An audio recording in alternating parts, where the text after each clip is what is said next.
الذي هدانا للإسلام والحمد لله الذي أكرمنا بالقرآن والحمد لله الذي من علينا بسيدنا وحبيبنا محمد صلى الله عليه وسلم. وبعد، السلام عليكم ورحمة الله wabarakatuh.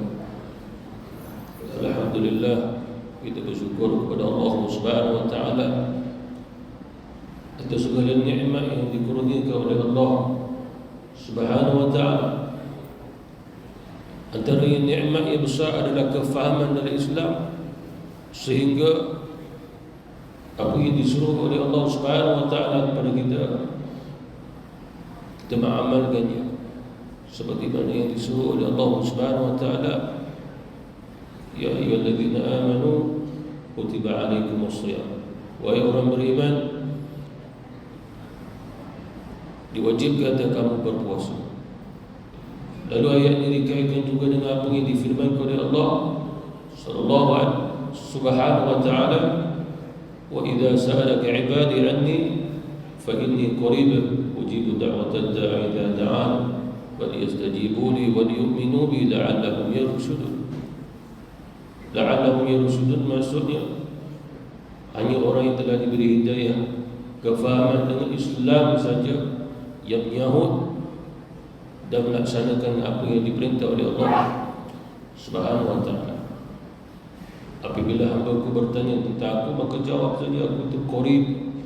Maksud qarib adalah Allah Subhanahu wa taala. Dia sentiasa memberi hidayah, pertolongan, seperti mana sentiasanya Allah Subhanahu wa taala melihat dan juga mendengar kepada hamba-Hamba-Nya.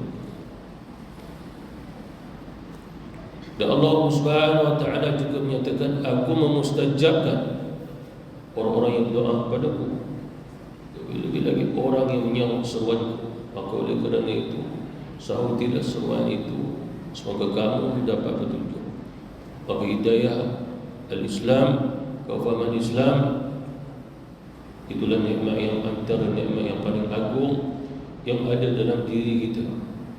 Dan kewajiban bagi kita untuk memuliakan akan nikmat ini, menjaganya, memeliharanya, agar tidaklah nyawa kita itu dicabut, melainkan nikmat ini masih berada dalam diri kita.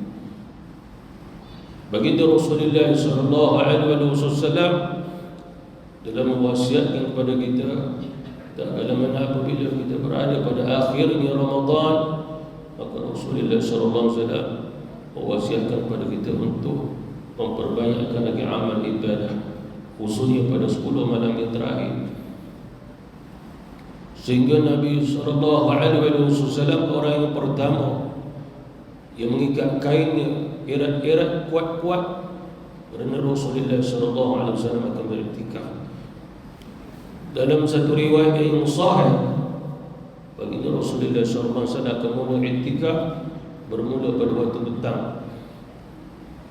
sehingga Rasulullah akan berbuka puasa dengan para sahabat di masjid, meneruskan iktikafnya sehingga Rasulullah sallallahu alaihi wasallam berdiam dalam masjid dengan berqiyam. Dan Rasulullah banyak salat di masjid pada ketika itu, sehinggalah sampai pada penghujung malam, maka Rasulullah sallallahu alaihi wasallam akan pulang ke rumahnya, kemudian kembali ke masjid untuk salat subuh berjamaah. Dalam riwayat yang lain, Rasulullah sallallahu alaihi wasallam mulai iktikaf setelah daripada salat fardu subuh, dan Nabi beriktikaf dengan para sahabat baginda Rasulullah sallallahu alaihi wasallam. Yang paling utama yang diingatkan, yang diwasiatkan baginda Rasulullah sallallahu alaihi wasallam kepada umatnya adalah tentang Lailatul Qadar. Mengapa agaknya? Kerana suatu Rasulullah berada di Mekah, Nabi tidak pernah menyebutnya, tentang keutamaannya, fadilatnya. Kerana pada ketika itu tidak ada lagi puasa Ramadan, belum difardukan oleh Allah Subhanahu wa taala, maka tidak adanya 10 yang terakhir, tidak adanya dikaitkan dengan 10 malam yang terakhir. Di dalamnya adanya Lailatul Qadar, antaranya adalah dalam malam-malam yang ganjil. Semua hadis itu diceritakan oleh Rasulullah sallallahu alaihi wasallam di Madinah Al-Munawwarah, dan Nabi tidak pernah menyebutnya di Mekah. Lebih-lebih lagi surah Al-Qadr, inna anzalnahu fi lailatul qadr, turun di Mekah pada awal-awal dakwah baginda Rasulullah sallallahu alaihi wasallam. Hanya turun ayat ini nak bagi tahu. Yang pertama, surah ini turun di Mekah. Inna anzalnahu, kalimah dhamirnya untuk surah itu sendiri. Yang kedua, inna anzalnahu, itu didomirkan dengan Al-Quran. Maknanya sesungguhnya Quran telah diturunkan pada waktu malam, dan malam itu disebut sebagai Al-Qadr. Al-Qadr itu kata Abdullah bin Abbas radhiyallahu anhuma dikaitkan dengan surah Ad-Dukhan. Inna anzalnahu fi lailatin mubarakah, malam yang barakah. Jadi Al-Qadr salah satu maksudnya adalah Al-Mubarakah. Maksud barakah adalah tentang hikmah turunnya Quran adalah untuk memberi kebaikan atas dunia. Manusia yang berpegang dengan Quran, maka dia akan menjadi orang yang baik, orang yang beriman. Adanya ma'rifatullah, ma'rifatul rusul, ma'rifatul Quran. Dan kita telah berada pada penghujung daripada Ramadan ini. Rasulullah juga pernah berada pada penghujung Ramadan bersama para sahabat. Hanya dalam beberapa tahun yang terakhir sebelum Nabi SAW wafat, Nabi tetap juga mengingatkan tentang Lailatul Qadr.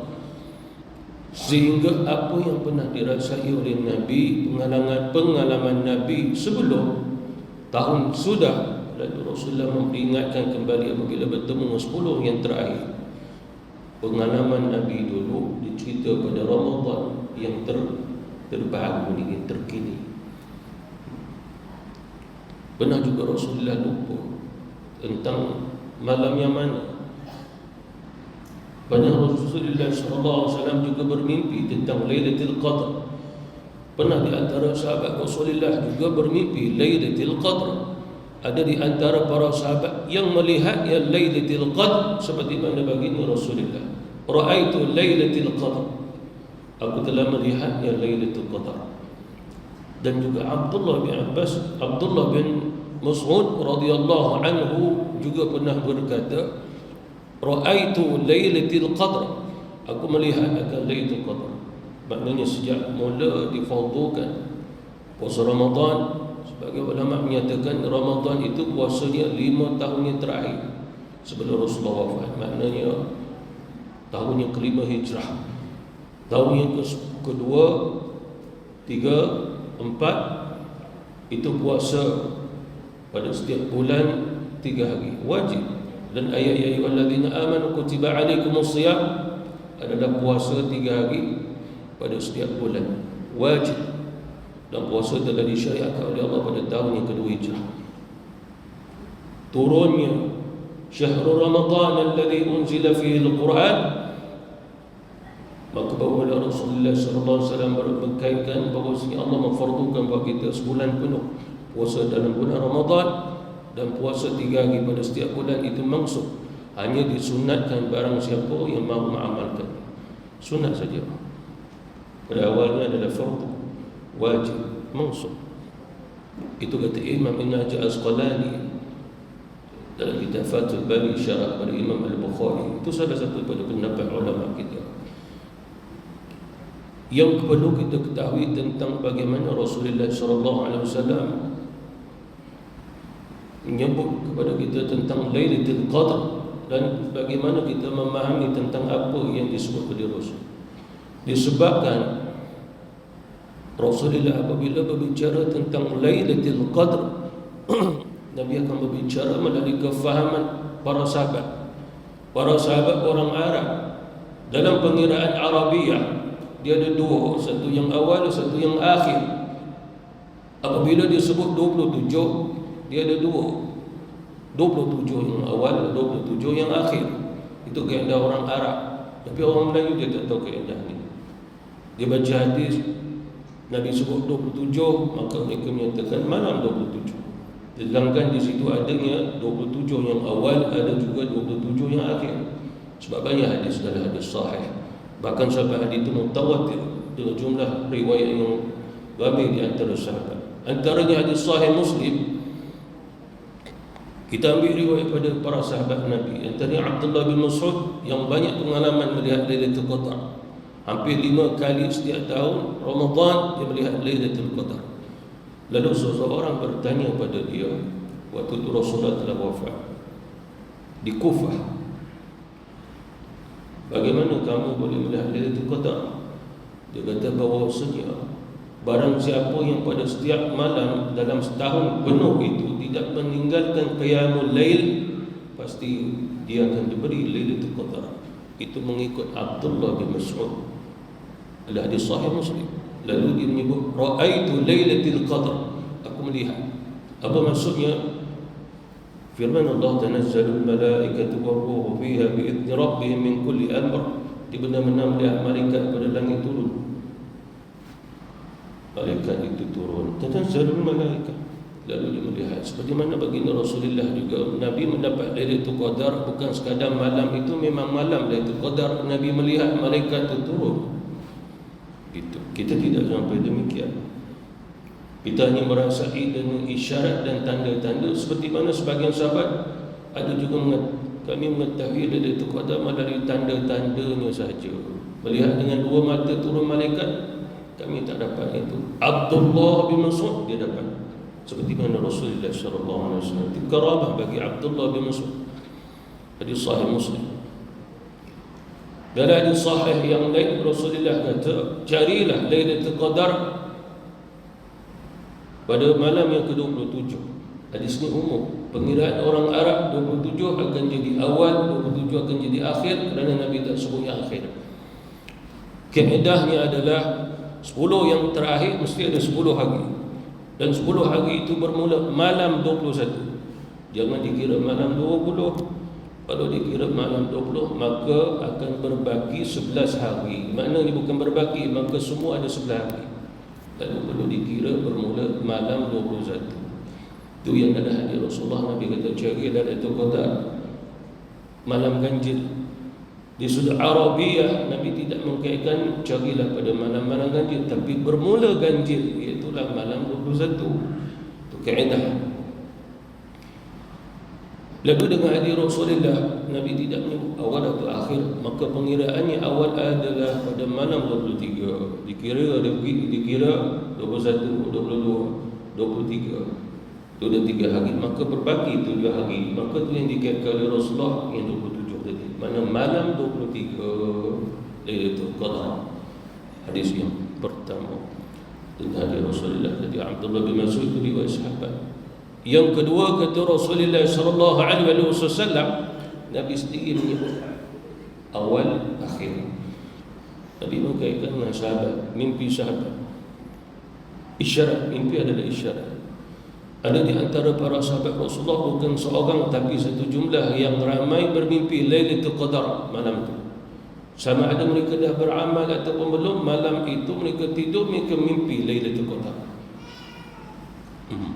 Cerita itu sampai ke Rasulullah sallallahu alaihi wasallam, tapi sampai kepada Nabi dah berakhir dah Lailatul Qadar.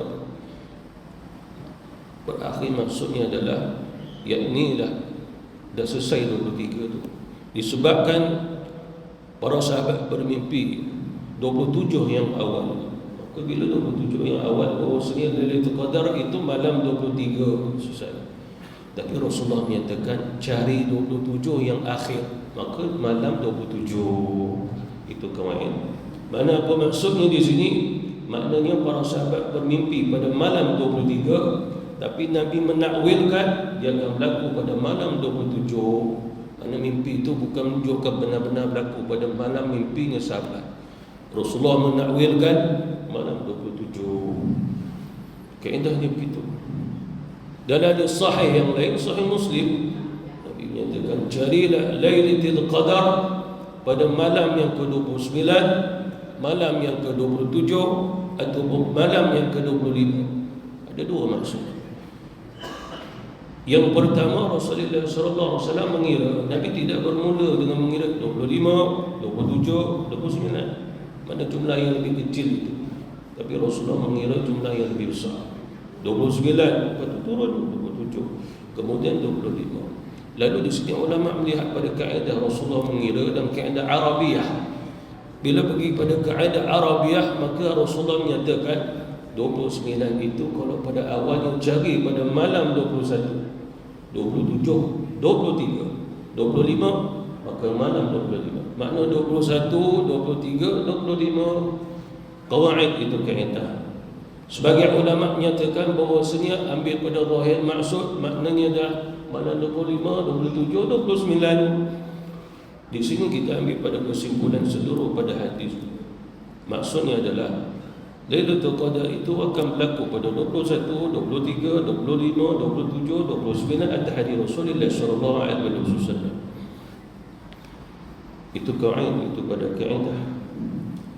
Oleh kerana itulah seseorang bangun lalu berqiyam pada malam-malam tersebut, pasti Allah Subhanahu wa taala kurniakan padanya, walaupun dia tidak tahu malam itu telah dia dikurniakan dengan Lailatul Qadar.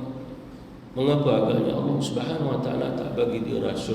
Kerana Allah Subhanahu wa taala mahu lagi beribadah pada malam-malam yang lain, agar apabila dia telah diberi kekuatan oleh Allah Subhanahu wa taala untuk bangun pada malam-malam yang lain, agar diangkat derajatnya, diberi ganjaran pahala dengan lipatan ganjaran pahala. Mengapa? Kerana dia tidak akan berhenti daripada ibadah. Tetapi kalau sekiranya dia mengetahui aku telah melihat Lailatul Qadar pada malam 21, maka malam-malam yang lain dia tidak akan beribadah seperti mana malam 21. Pada tabiat manusia ada kalanya begitu. Sehingga ulama berfatwa disunatkan bagi kita menyembunyikan Lailatul Qadar kalau sekiranya kita benar-benar merasai atau melihatnya. Melihat itu karamah.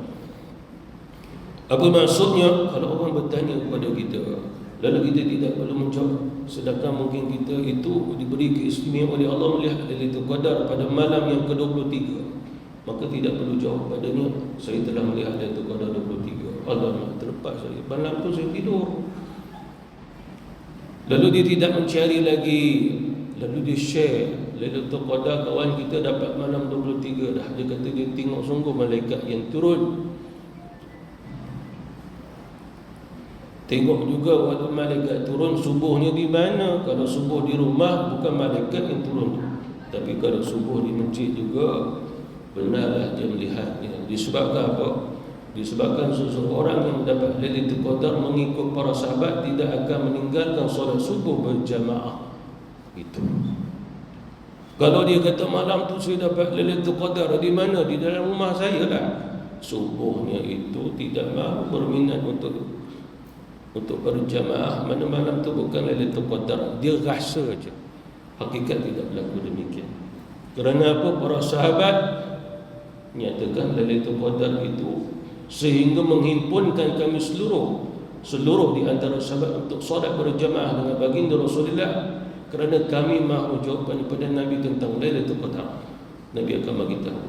Tapi ada juga hadis Nabi kata, aku lupa, aku dah ingat satu malam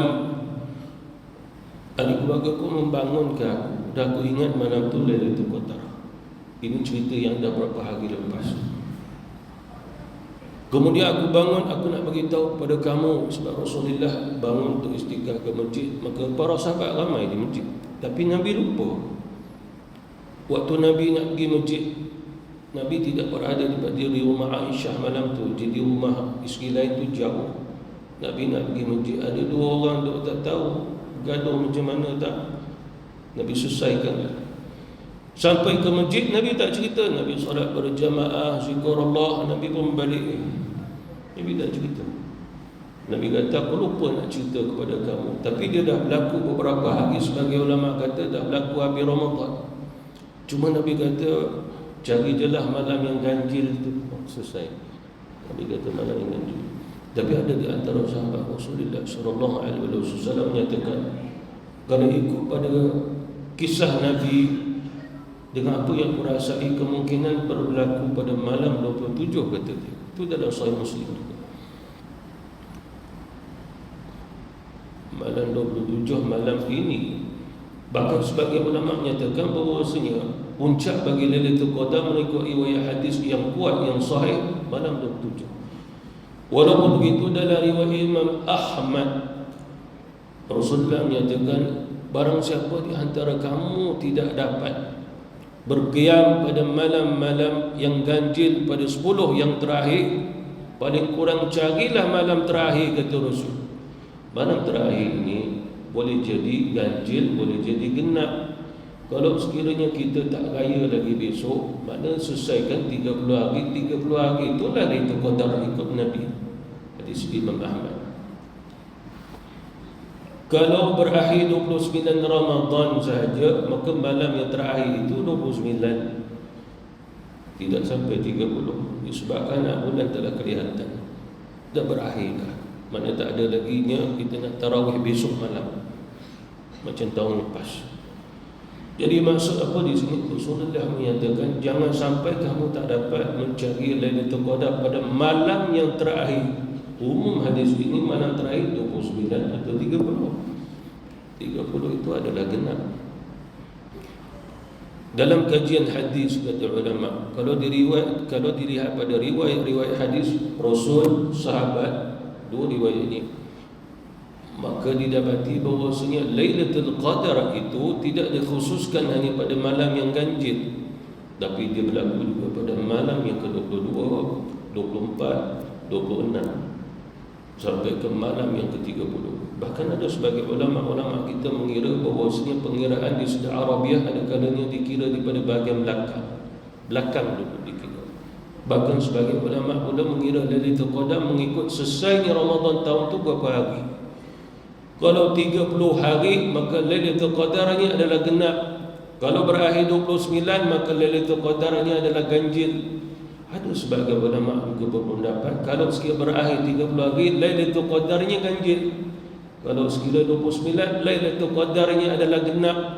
Wallahu a'lam. Kajian ulama-ulama kita. Kerana apa? Sebab Nabi sebut Nabi orang Arab. Kita baca hadis faham Melayu. Sedangkan Arabiahnya adalah pada perbahasan. Sebab Nabi sallallahu alaihi wasallam ini apabila dia bersabda jawami'il kalim, yang tu kita kena tahu jawami'il kalim. Makna Rasulullah apabila berbicara Nabi cakap yang tu, tapi perbahasannya panjang lebar. Bagi orang alim saja yang memperbahaskannya. Sehinggalah ulama mengutamatkan cari saja 10 malam terakhir ganjil ke genap, jangan dilihat 10 malam terakhir ibadah. Cuma akhir zaman memahaminya ibadah qiyamnya Ramadan itu tak sama seperti mana zaman sahabat, zaman salafus salih. Ada juga ustaz menyebut bahawa semalam tu kalau solat 2 rakaat pun selesai, lepas tu kita tidur pun dapat Lailatul Qadar juga. Kalau Lailatul Qadar malam tu, sebagai ulama tidak, ulama menyatakan mesti ambil balik pada apa yang disebut oleh Rasul, man qama Ramadan. Kalimah qama Nabi menyebut dalam bahasa Arab. Bila Nabi menyebutnya, para sahabat memahami atas praktikal Rasulullah SAW, lalu mesti dikiaskan dengan praktikal. Seperti mana ulama kita ditanya, apa yang dimaksudkan man qama Ramadana ataupun man qama Lailatul Qadri. Kalimah qama malam tu. Satu hari Rasulullah nak beri faham kepada para sahabat. Sebab apa? Kita pasti akan bertanya, qama ni lama mana? Solat 2 rakaat ke, 4 rakaat ke, lama mana? 5 minit ke 10 minit? Satu hari Rasulullah solat lepas maghrib sampai menjelang isyak. Mata-mata sahabat tengok ya Rasulullah bangun, duduk, sujud, semua solat sampai menjelang isyak. Daripada lepas maghrib tak ada zikir. Habis Nabi bagi salam, Nabi zikir pendek saja, terus Nabi bangun untuk solat. Sehingga menjelang isyak baru Nabi berhenti. Habis saja para sahabat semua berkumpul ke Nabi. Sebab Nabi tak biasa buat begitu di masjid, Nabi buat di rumah. Lalu Nabi kata, inilah qiyamnya seorang hamba kepada Tuhannya. Apa maksudnya? Kalimah qama baru maksud seperti mana satu waktu antara maghrib dengan isyak. Apa maksudnya di sini? Oleh kerana itu apabila kita qiyamul lail macam tarawih, pastikan diri kita pada malam itu mendapatkan lebih 45 minit, dapat sejam, itu qama maksudnya. Adakah boleh seseorang itu rehat-rehat dulu? Tidak ada masalah, asalkan malam tu dapatlah 1 jam, 2 jam, itu qama Ramadan. Paling kurang kata ulama hampir sejam, itu qama Ramadan.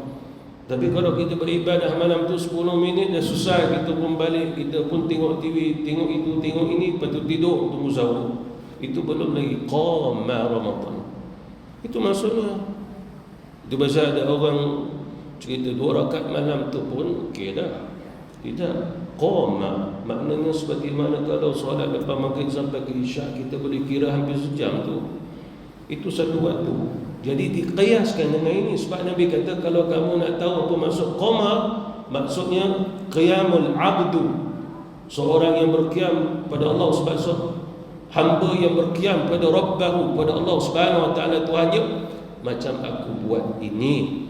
Jadi itulah maksud man qama Ramadan. Jadi jangan sekadar selesai 2 rakaat, duduk sekejap 5 minit zikir selesai.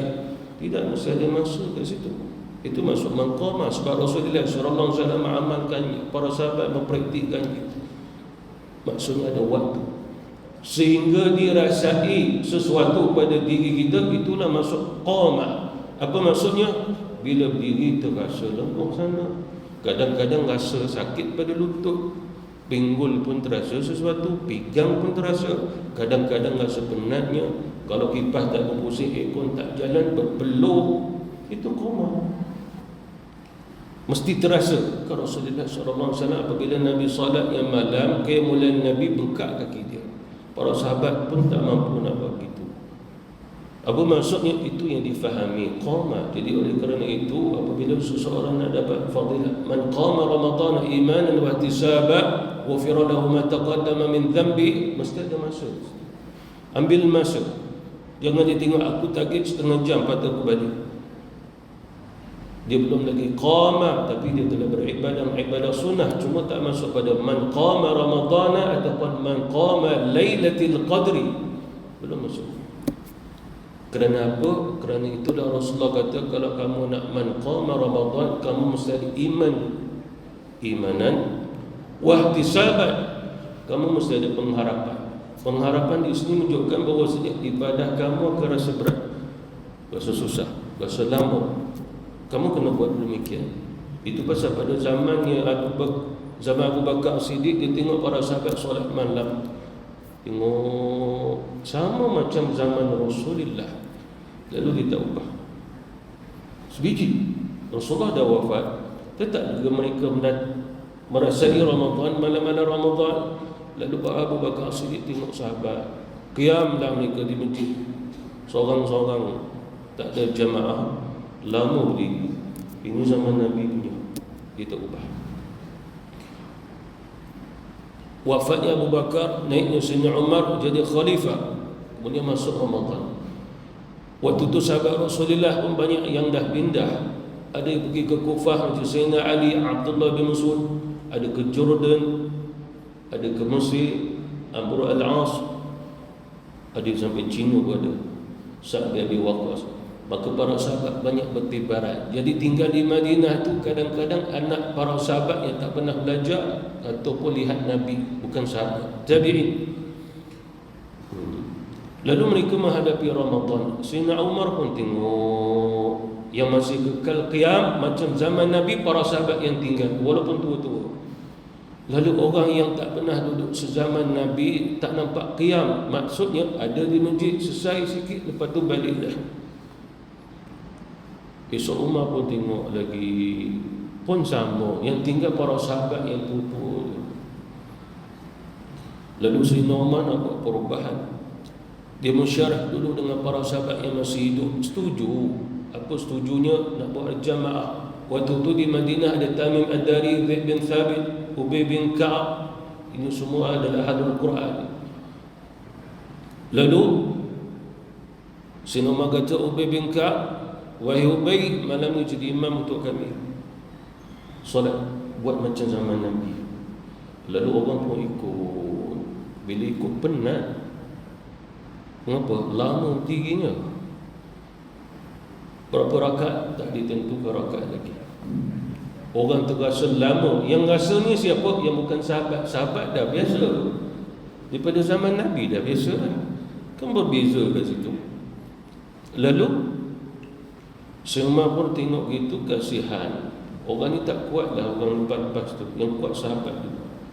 Lalu Sayyidina Umar kata, Ubay, ya Ubay, lepas 4 rakaat rehatlah dulu. Ada orang yang lemah nak duduk-duduk, nak relax duduk. Dia rehat.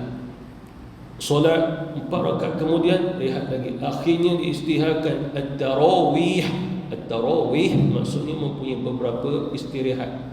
Rehat sungguh. Apa maksud rehat sungguh? Kalau di Mekah sana orang kalau tawaf habis 7 pusingannya. Itu pun nama rehat. Kita rehat, kita selawatan Nabi dia. Itu tak ada orang nak tatik ke pergi canai dulu ke kata. Lalu Sayyidina Umar pun tengok orang dah mula merasai kemanisannya. Sebab para sahabat kata, inilah caranya yang kami lakukan pada zaman Rasulullah SAW. Lalu mereka pun dah rasa halawah kemanisan. Lalu Sayyidina Umar pun kata kepada Ubay, buat 20 rakaat. Setiap 4 rehat. Akhirnya kekallah 20 rakaat itu. Kemudian Sayyidina Umar pun tambah lagi 3 witir. Terus kita tutup witir. Sebab Sayyidina Umar dia dapat hadis pada Rasul, dia suka witir sebelum tidur. Abu Bakar Siddiq tidur dulu. Lalu lengkaplah 27 rakaat. Diteruskan pada zaman Sayyidina Uthman dan juga Sayyidina Ali. Diteruskan sampai ada tradisi Mekah di Madinah itu 23 rakaat. Imam Syafi'i 23, Imam Abu Hanifah 23, ataupun ambillah tarawih 20. Imam Ahmad pun 20. Imam Malik berfatwa 36 sebab dia di Madinah. Di Mekah sana habis 4 tawaf. Jadi nak sama biar sama habis. Lalu Imam Malik fatwa, kita teruskan lagi tarawih sampai 36.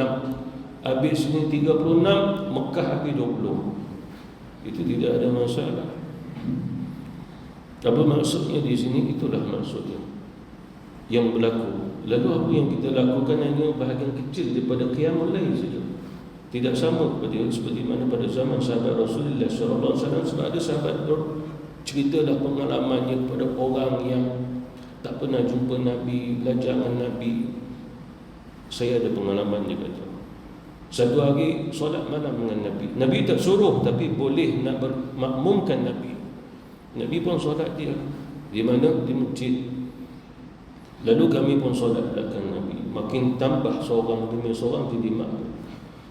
Rakaat yang pertama Rasulullah membaca suratul Baqarah ataupun sebahagian besar suratul Baqarah, sebab ada ayat yang belum turun lagi untuk melengkapkan surah Al-Baqarah. 1 rakaat selesai suratul Baqarah. Naik rakaat yang kedua Nabi baca surah Ali Imran. Surah Ali Imran tu 200 ayat. Ya ayyuhalladzina amanu sabiru wa sabiru wa rabitu, tu ayat ke-200. Kami beranggapan ini terakhirlah, lepas ni Nabi akan rukuk.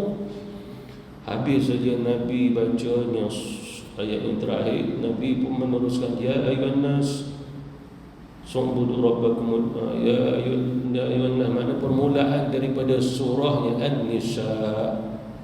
Apa maksudnya? Nabi sambung lagi. Lalu sebagai ulama mensyarahkan, dalam 2 rakaat yang awal Nabi membaca hampir 5 juzuk. Itu qiyamul lail Rasul. Permulaan Nabi berqiyam 8 rakaat. Ada sahabat yang lain, saya pun ada pengalaman juga solat malam dengan Nabi. Risau sungguh kalau solat dengan Nabi, disebabkan ada di antara kami risau tak sempat nak bersahur. Sebab Nabi solat malam sampai hujung-hujung dah. Apa maksud hujung? Sahur di sini Rasulullah SAW kan bersahur kalau sekiranya orang baca Quran 60 ayat boleh lah dalam masa 20 minit. Ada orang kata setengah jam, ada ustaz saya dengar sejam pun ada. Kalau 60 ayat sejam, saya rasa Taranum punya ayat tu. Tidak, 10 minit pun boleh. Lalu apa di sini? Itulah waktunya sahurnya baginda Rasulullah SAW. Lalu kalau kita perhatikan apa yang dilakukan Rasulullah, para sahabat kita hari ini tidak sama. Kita nak buat sedikit, tapi kita nak Lailatul Qadar. Para sahabat buat banyak baru dapat Lailatul Qadar. Sebab mereka faham qiyamul man qama Lailatul Qadri. Dia faham man qama. Kita memahami, kita solat je sama-sama. Apa maksudnya? kita buat sikit, penat sikit tak boleh, sakit sikit tak boleh. Ada aja yang tak kena. Panjanglah, nak cepatlah, nak ringkaslah. Lalu kita nak Lailatul Qadar. Para sahabat Rasulullah tidak begitu. Abdullah bin Mas'ud kata, kamu kena solat malam, setiap malam 8 rakaat itu solat yang jumlah Rasulullah, kamu dapat Lailatul Qadar. Ditutupnya itu. Orang tanya lagi, ada tak cara amalan yang lain? Tak ada, kamu solat malam sepanjang malam. Satu riwayat yang lain lagi, ya Abdullah, bagaimana kau dapat Lailatul Qadar? Dia begini, para sahabat yang lain pun dapat Lailatul Qadar, tapi kenapa orang yang dah dapat ni tanya pula kepada Abdullah bin Mas'ud? Sebab Abdullah bin Mas'ud dia dapat Lailatul Qadar, ra'aitu, dia tengok pada langit turun malaikat tu. Itu tak, sahabat lain tak dapat. Sahabat lain dapat, ini Lailatul Qadar, cuma mata tak nampak malaikat turun, dia nampak. Lalu dia tanya Abdullah bin Mas'ud, apa amalanmu? Dia kata, pada setiap malam aku berdoa agar Allah Subhanahu Wa Taala beri kepada aku Lailatul Qadar. Apa maksudnya? Setahun penuh dia berdoa tak putus-putus baru dapat. Kita 10 yang terakhir baru nak doa Lailatul Qadar. Apa maksudnya? Kita jenis orang last minute, tapi nak dapat anugerah yang besar-besar, kenalah dengan apa yang Allah beri kepada kita. Abdullah bin Mas'ud itu lagi berapa ratus hari lagi, 330 hari lagi nak masuk Ramadan, dia dah doa malam tu untuk dapat Lailatul Qadar. Kesungguhan dia tu yang Allah pun beri atas kesungguhannya. Ra'aitu, aku lihat malaikat turun, sehingga dah malaikat bagi salam, salamun hiya hatta matla'il fajr. Lalu dia meriwayatkan hadis, malaikat datang, dia bagi salam, assalamu alayka ya ibadallah. Dia bagi salam. Tengah solat pun dia datang, assalamualaikum ya ibadallah. Ini perintah Allah Subhanahu Wa Taala.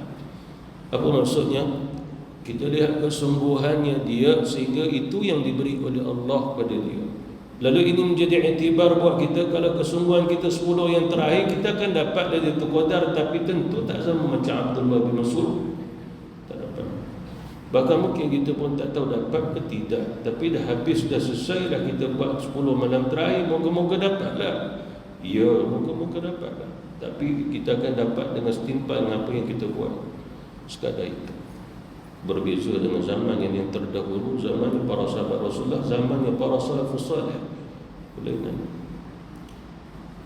Zaman salafus salih, dia memahami man qama lailatul qadri ataupun man qama ramadana, yakni ibadahnya itu adalah paling kurang malam ada 3 bahagian, dihabiskan 2 bahagian daripada 3. Apa maksudnya di sini?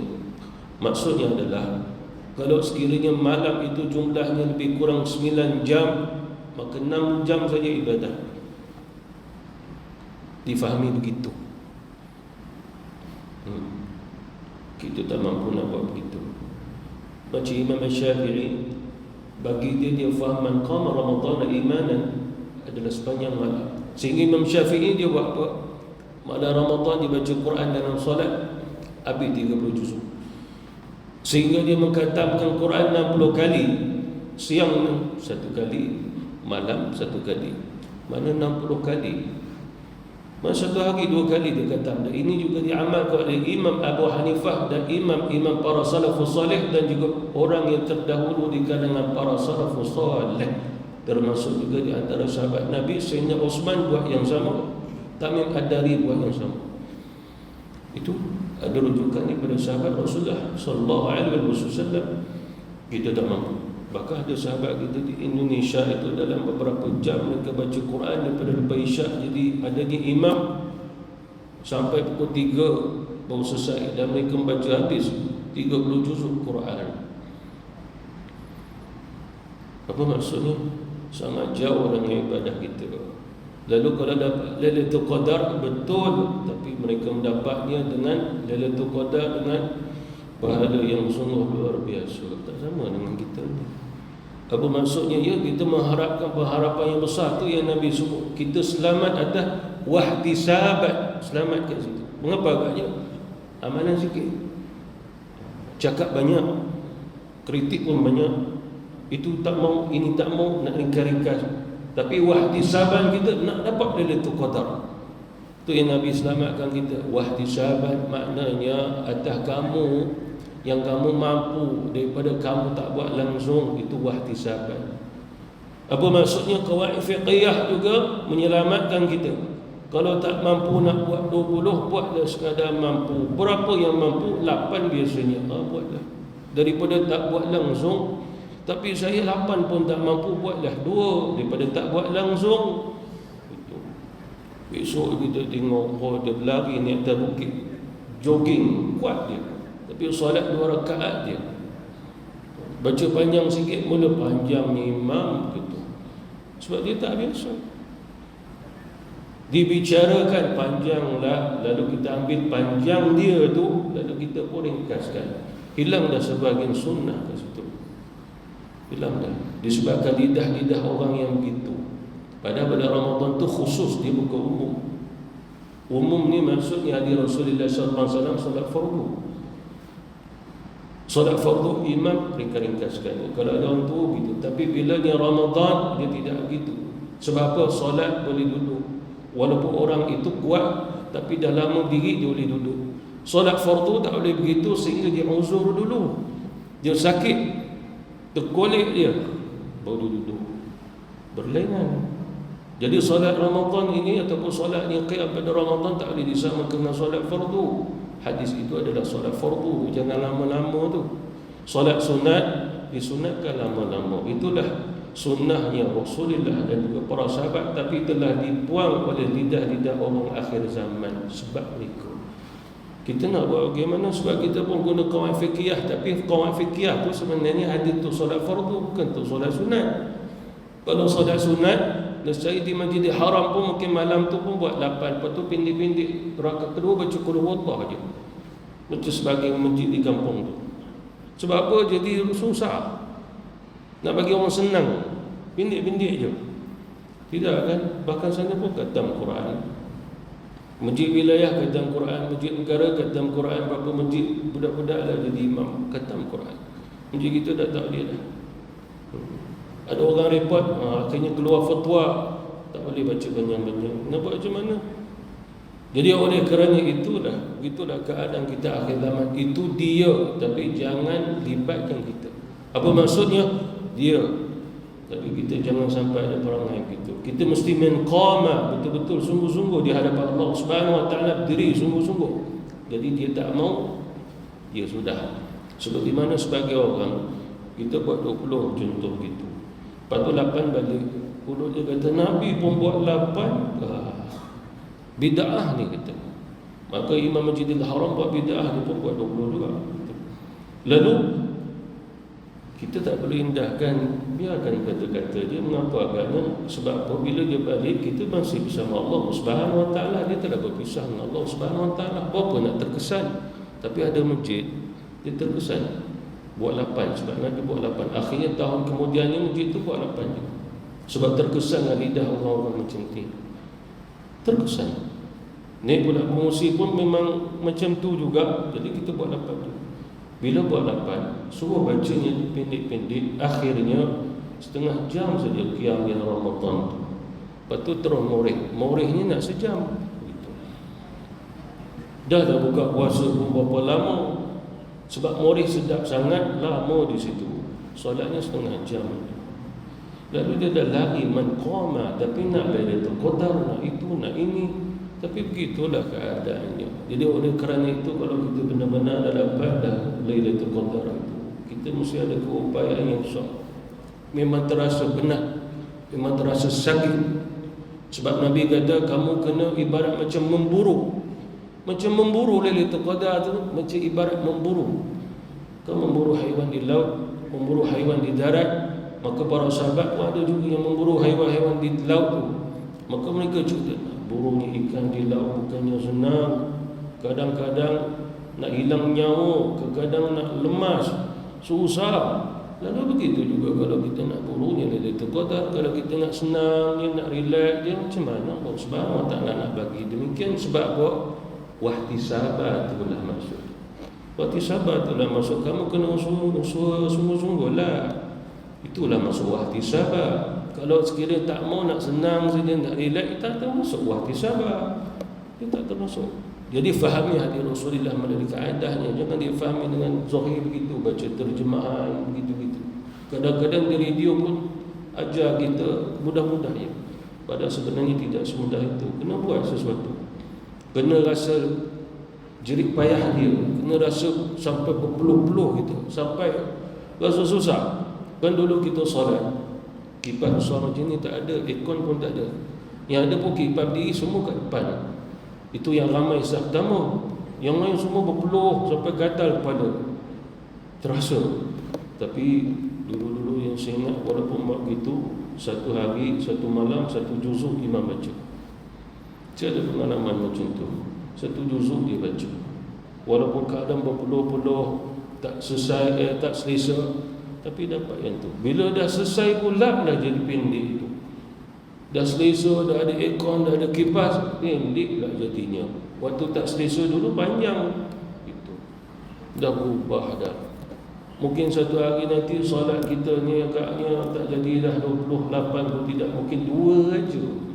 Akhir zaman punya fatwa 2 rakaat je.